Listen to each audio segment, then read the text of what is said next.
আমার আজকের রেসিপি হলো চট্টগ্রামের ঐতিহ্যবাহী গরুর মাংসের কালাভুনা। আপনাদের আজকে দেখাবো কিভাবে এই গরুর কালাভুনা মাংসের মশলা তৈরি করতে হয়, আর সাথে পারফেক্ট ভাবে আপনাদের রেসিপিটাও দেখিয়ে দিব। আপনাদের ঘরে সামান্য কিছু মশলা দিয়ে খুব সহজে বানিয়ে নিতে পারবেন। তো চলুন ঝটপট শুরু করি। প্রথমে এখানে আমি গরুর মাংসগুলাকে খুব ছোট এবং বড় না কেটে নিয়েছি। তো এখন আমি একটা কড়াইতে গরুর মাংসগুলো ঢেলে দিলাম, আর দিয়ে দিলাম এখানে আমি কাঁচা পেঁয়াজ কুচি, সাথে দিলাম পেঁয়াজ বেরেস্তা, আর এখানে দিলাম 2 টেবিল চামচ মতো আদা রসুন বাটা, শুকনো মরিচ গুঁড়া, ধনিয়া গুঁড়া, হলুদের গুঁড়া, স্বাদ মতো লবণ।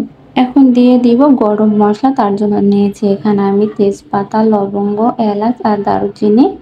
এখন আমি কালা ভুনার জন্য একটা মশলা তৈরি করে নেব। তার জন্য নিয়েছি এখানে আমি রাঁধুনি, এলাচ, লবঙ্গ আর গোলমরিচ আর লবঙ্গ।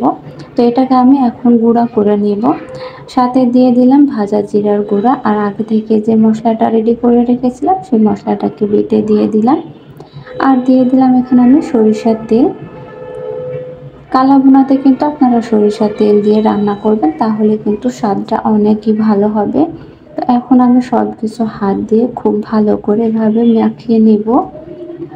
তো মাখানোর পরে এটাকে 30 মিনিট আমি রেস্টে রেখে দিব।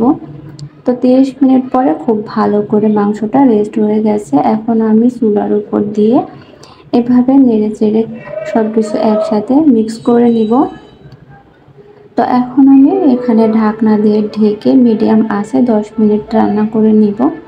তো 10 মিনিট পরে আমি ঢাকনাটাকে খুলে নিলাম। তো দেখতেই পাচ্ছেন অনেকটা পানি বের হয়ে এসেছে। আবারও একটু এভাবে নেড়ে চেড়ে আবারও ঢাকনা দিয়ে এখন লো হিটে মাংসকে রান্না করে নিতে হবে।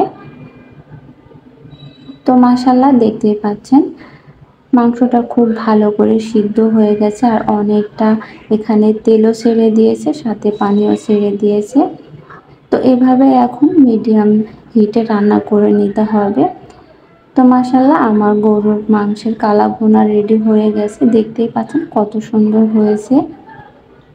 তো এখন আমি চুলার থেকে নামিয়ে নিয়ে এখানে আমি একটা কড়াইতে সরিষার তেল দিয়েছি, আর তাতে দিয়ে দিলাম এখানে গোটা রসুন। রসুনটাকে একটু তেলের সাথে ভেজে নিয়ে দিয়ে দিব পেঁয়াজ কুচি। পেঁয়াজটাকে খুব ভালো করে একটু ভেজে নিব। আর ভাজা হয়ে গেলে এখানে আমি 4টে মতো শুকনো মরিচ দিয়ে দিলাম। শুকনো মরিচ দিয়ে এখন সব কিছুকে একটু ভেজে নিব, খুব বেশি ভাজার দরকার নেই। তো ভাজা হয়ে গেলে এখানে রান্না করা মাংসের মধ্যে এখন আমি এটাকে ঢেলে দিব, দিয়ে আরও 2 মিনিট মতো রান্না করে নেব। চুলা কিন্তু একদমই লোতে রেখে এটাকে আরও 2 মিনিট মতো রান্না করে নিতে হবে, তাহলে আমাদের কালা ভুনা একদম রেডি হয়ে যাবে। তো এখন আমি আপনাদের পরিবেশন করে দেখাচ্ছি। তো আপনারা আর চড়া দাম দিয়ে বাইরে কিনে খেতে যাবেন না, খুব সামান্য উপকরণ দিয়ে ঝটপট আপনারা বানিয়ে নিতে পারবেন। আর দেখিয়ে দিলাম কতটা ভালো